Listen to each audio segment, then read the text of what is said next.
Hello everyone, my name is Peter DiCaro. I'm here from Resinate. I'm here at 29 Depot Street, in the Municipal Center here at the town of Douglas. I have a few members of my staff, and John Orzek and Booty DeMel, as well as Mike Fitzpatrick, who's here with us from the Board of Selectmen. We're here to talk today about a proposed co-located medical and adult use retail facility that we are attempting to open in the city of Northampton. Many have questioned why we are having a town meeting here in Douglas for a store that is set to open in the city of Northampton. That is because we have a medical use license and our cultivation and production operations are based here in Douglas. We do not anticipate any impact whatsoever to the town of Douglas. This does not change our cultivation or production operation whatsoever. However, as part of the regulations cited by the Cannabis Control Commission, we are required to host a community meeting in both municipalities. So here we are. And with no further ado, we'll jump into a little bit about Resinate and what we've been doing here in the last 4 years operating here in the town of Douglas. So we are a Massachusetts-owned and operated cannabis company. Formerly, we were Medicinal Alternatives. Changed our name on April 20th of 2019. We're vertically integrated, which means we cultivate, we produce cannabis products, edibles, vape, concentrate products, and we also sell retail. We have 2 retail locations, one in Worcester, 1191 Millbury Street, and the store that is currently operating at 110 Pleasant Street in Northampton that we are attempting to co-locate for medical use.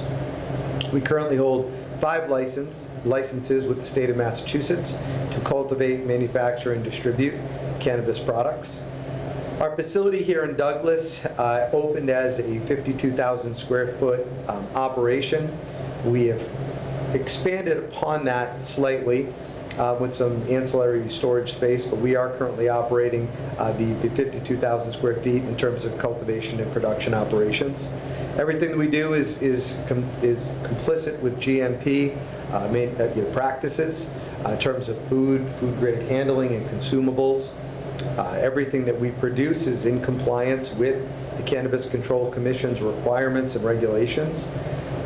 Things that differentiate ourselves from others is that, in terms of an operation, we consider ourselves an industry leader in social equity and diversity, in that our staff is currently 53% diverse overall.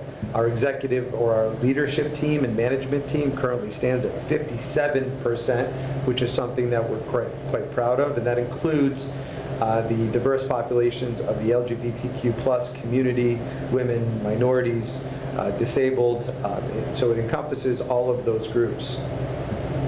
In terms of our team, we're laser focused on safety, on education, on servicing patients and consumers, on all of the appropriate and responsible methods to consume cannabis. It is instilled into our staff. We have a very wide array of products that we produce. We've been doing this now since 2020. We commenced our operations for cultivation and manufacturing February 6th of 2020. So over the course of these 4 years in operation, we've really refined our operation, and we're excited to be expanding accordingly. For those that don't know me, I am a local guy, born and raised here in Worcester County, currently in Millbury, Massachusetts. Gone to school here, graduated from here, helped to open the mill in 2012 and bring Classic Envelope to the area. Worked with my family in running that, later sold that, remained on with the team. It's with Supremex through 2 years of operation as they rolled out or further implemented their operation into the local market. From there, I left and founded and have been operating Resinate ever since. Just in terms of my personal interests, as you can see here, I've done some things is trying to remain as fit as I can. But it's been a long time since I've completed the Pan Mass Challenge. in the Boston Marathon, and have been very active in coaching kids' sports. What's propelled me into the industry was that I am a cancer survivor, and that was near and dear to me in terms of why I sought out cannabis and the industry as a whole. In terms of the facility itself that we're looking to co-locate, this, as you can see by the screen, this is our operation located at 110 Pleasant Street in Northampton. We are right in the downtown Northampton district. This is the site as it stands today. We do not anticipate any additional modifications to the site.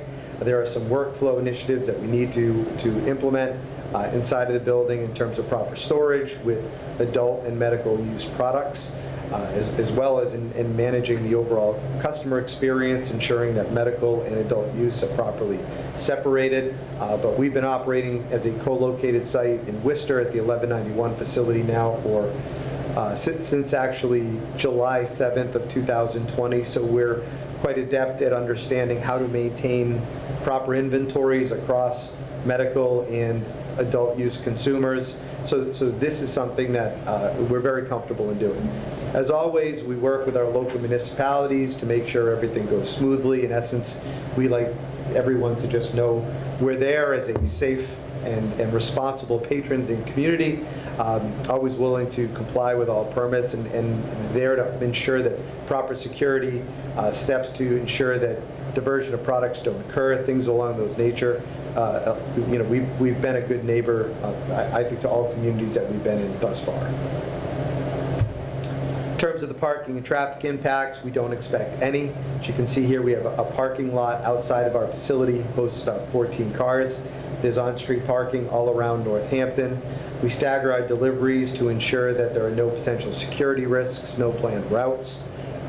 We allow our customers and soon-to-be patients to place online orders so that they're properly ready, and we can turn the customers and patients out, from the store, make sure those transactions move in a timely fashion to keep parking ample for everyone that's coming in.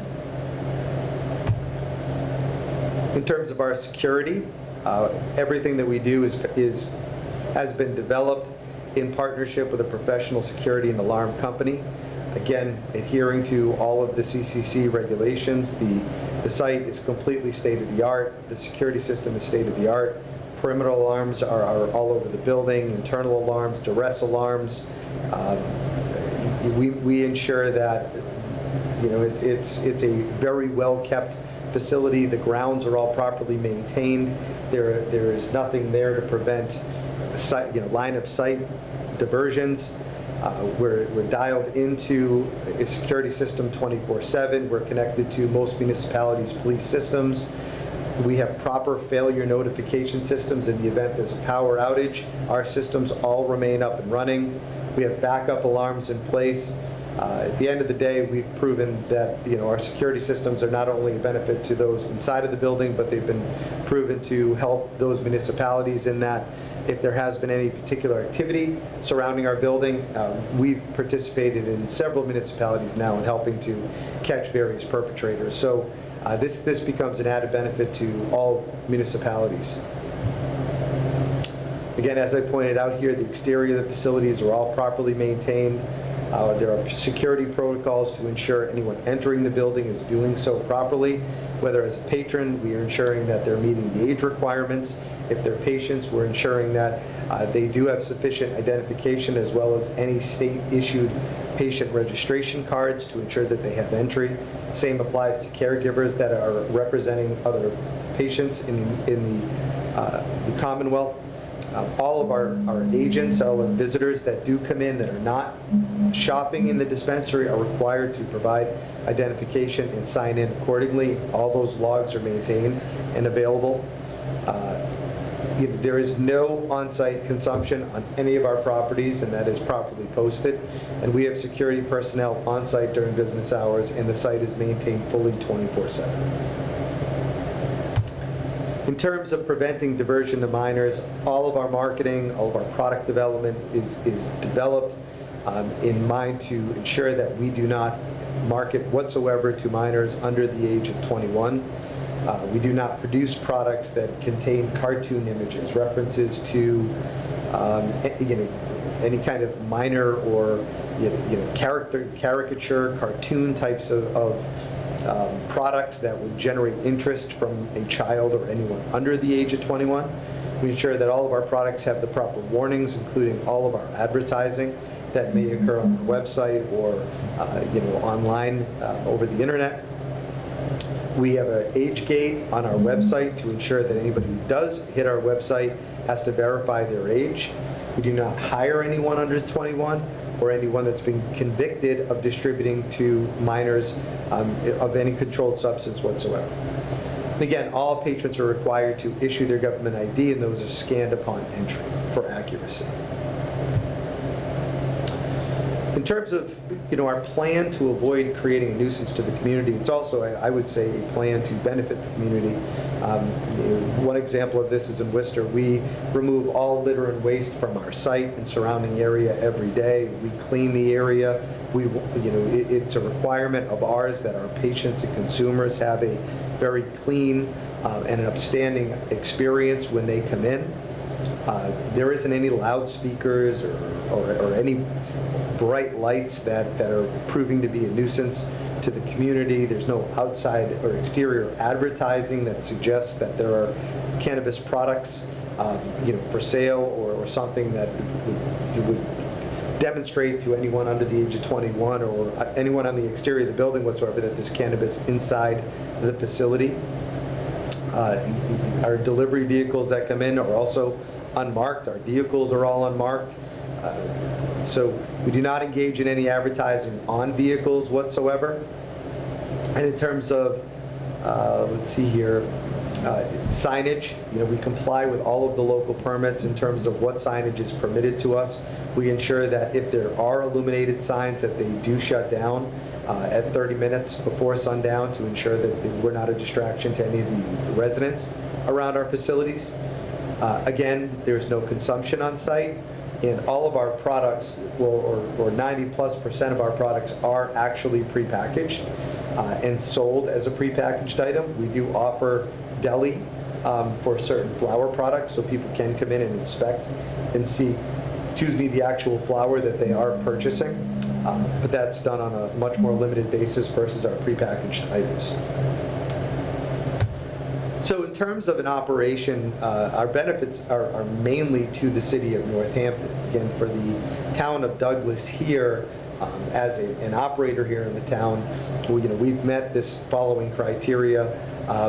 So it's important to cite that the benefits, while they are going to be specific to the city of Northampton, for this new store that we're opening, we have exercised all of these benefits here to the town of Douglas. We've been hiring local as much as we possibly can. We continue to do that.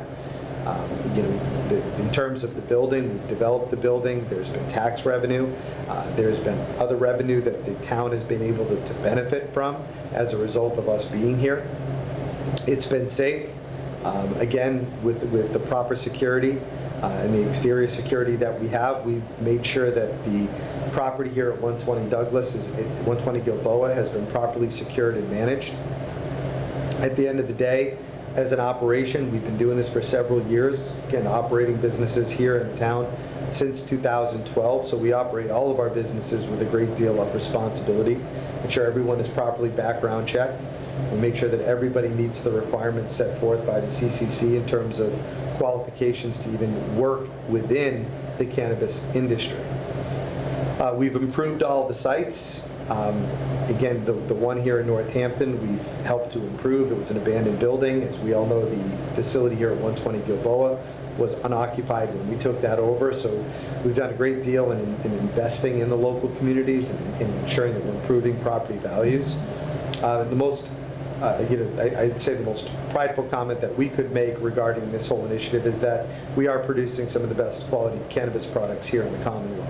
We have been for several years. And despite a very challenging market, we're continuing to prove that we're leading the way. So in terms of the municipalities that we work in, I think that that's something that speaks to our business and the fact that we're going to be here for a while. So where we stand now and moving forward is that we have a new application that we had to submit for the city of Northampton. We had to execute a new host community agreement, all of which we've done. We've achieved all of the occupancy and related permits. At this stage in the game, we need to complete the application process with the Cannabis Control Commission. Once that process has been approved, and this is a part of the process, is hosting a community meeting to ensure that both municipalities are aware of our plans to operate. So once that is completed, then the CCC will conduct a series of on-site inspections and will ultimately issue our commencement of operations. So from here, we will complete this meeting. We'll submit all the necessary documents up through the Cannabis Control's website to ensure that we're adhering to the application process. Any modifications that we need to make to workflow or any kind of documentation, we will go ahead and do. In terms of the municipal departments, we've worked with the police, fire, building departments on all levels. Everyone is aware of our site through and through. So we'll complete that application, obtain our licensing, pass the inspections, undergo our public approval process, and commence ops. Hopefully that'll be done within Q1 of 2025. At this time, I'd open it up to a Q&A process. Other than my team that's here, Mike, do you have any questions or comments? No, I'm pretty familiar with your business. You've been a good business for the town of Douglas. Been very proactive on anything that we've asked of you. Wish you good luck. Is about all I can add to that. Being very familiar with it, there's not much that I could ask you. Well, I appreciate it. I'll always take luck. Yeah. I'll take luck. But, we're looking forward to getting the store open. So at that note, we will conclude this discussion. Thank you all for following us along.